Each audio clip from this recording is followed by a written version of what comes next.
Hello everybody and welcome to Romanceful's Tarot. I'm about to begin here with a reading now, and it is a general reading. So that being said, it might not resonate with everybody. So it's really important that you take whatever resonates with you and you simply leave the rest of it aside. If ever you do have any questions you would like to inquire about having your own personal reading, all my information is right below into the YouTube description box, but you can find me at romancefultarot@gmail.com. Also, if you do enjoy the channel and you have not yet subscribed, please do take a brief moment of your time to click the subscribe button to show your support to the channel and to myself. And it is always and it is greatly appreciated, and I do thank you in advance. So that being said, we're going to dive right into this beautiful reading because this is a reading for the sign of Capricorn. This is a channeled reading with the universe and your guides. So I have 4 messages from your universe, 1 from your guides, and this is all about the universe who's going to reveal your soul's journey. So let's begin. We have grief, blame, forgiveness, relationships. Let's begin with blame. This is about accepting responsibility for your well-being, okay? It's easy to give away the power to transform your life. Certainly, there have been some people along your path who have shaped you into who you are today. But you are solely responsible for your own happiness. The ego can be a very fragile thing, and if it comes under fire, the first instinct is to blame an outside force. A victim consciousness, it weakens the connection that you have to your soul source.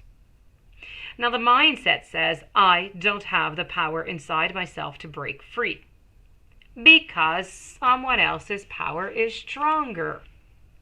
This is completely an illusion. When you believe that someone else is responsible for your problems, that belief is in fact the problem. Personal responsibility can empower you to change your reality. Lasting transformation always begins on the inside and works its way out. There's a difference between a reason and an excuse. A reason is valid and unavoidable. An excuse, simply an attempt to shift the blame. We're now going to move on over to forgiveness.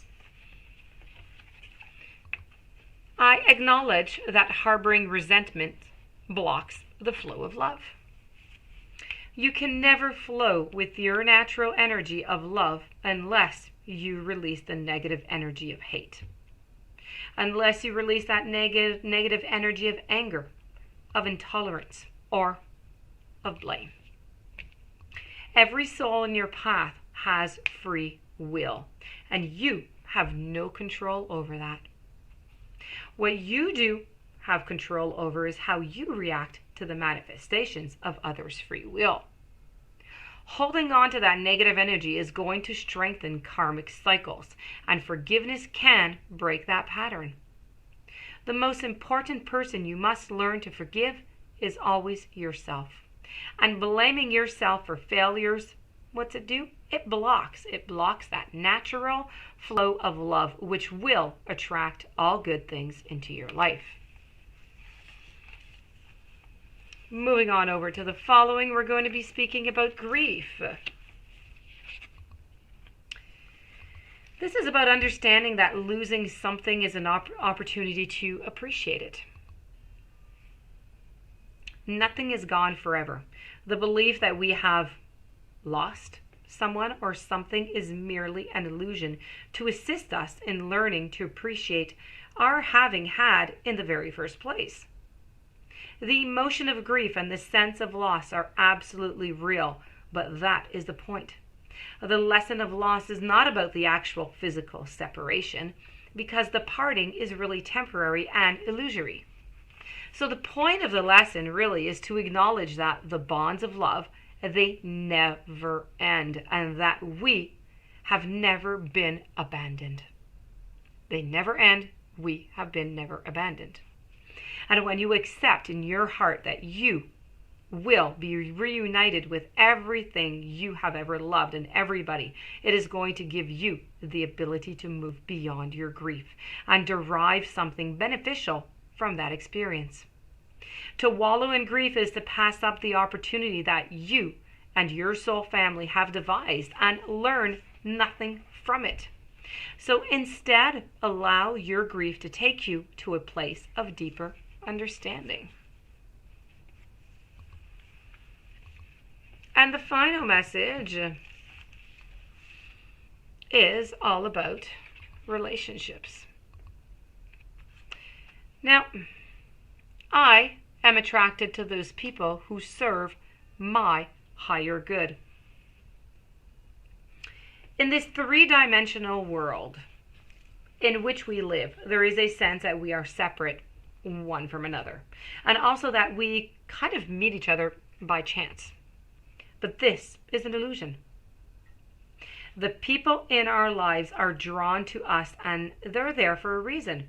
It is through sharing experiences and having relationships with others that we really begin to understand ourselves. When someone appears in your life, you must see what is not resolved or whole in the person and understand the lessons that he or she is going to bring home to you. You draw others to you like magnets, and in order to learn various aspects of yourself, the people that you have close relationships with here on earth are usually members of your soul family. So you have chosen to incarnate together to help each other learn lessons. Even though it may not seem that way to you right now, once a lesson is learned, don't be surprised if that person fades away. People are in your life for a reason. They're there for a season, or they are there for a lifetime. Moving on over to your guide now. We're going to move to your guide reading, and this is all about release those toxic relationships. This is the message. So in order for your soul to thrive, it needs to be in an environment of love and harmony. When there's a discordance or there's an imbalance, your soul suffers and the body is often left with emotional or physical pain. Oftentimes, souls like you who are making progress on their spiritual path are going to attract others who may be drawn to your light and can just siphon off your energy, leaving you feeling depleted, leaving you feeling empty. And it is always the first impulse of the evolved soul to want to assist their fellow travelers who seem to be struggling. But there comes a time when you must realize that their path and your path have very little in common, and that it is best for you to simply part ways. Sometimes a soul would be brought into your journey just so that you can prove to yourself that you have the withdrawal to release them. Toxic relationships, they come in all forms, and they can be really detrimental in many ways in your life. Attempt to release those who are not in accordance with your being and do not inspire your soul. You need to get rid of them, okay? You need to get those people out of your environment. You may need to restructure your sense of healthy boundaries with people in your life right now. Do not allow your kindness to be mistaken as an entry for others to simply mistreat you. Life is too short to be with others who are not enjoying the adventure and who aren't helping you in co-creating the world that you want to live in. And this, my dear friends Capricorn, does conclude your beautiful reading with the universe and your guides. I do hope that you enjoyed. I do hope that you're going to try and apply this into your journey. If you do have any questions, you would like a reading, all my information is right below into the YouTube description box on how to contact me. Please don't forget to subscribe to the channel. Have yourself a beautiful day. Thank you for being there. Lovely weekend to you, and I will see you tomorrow with another message. Many blessings to you.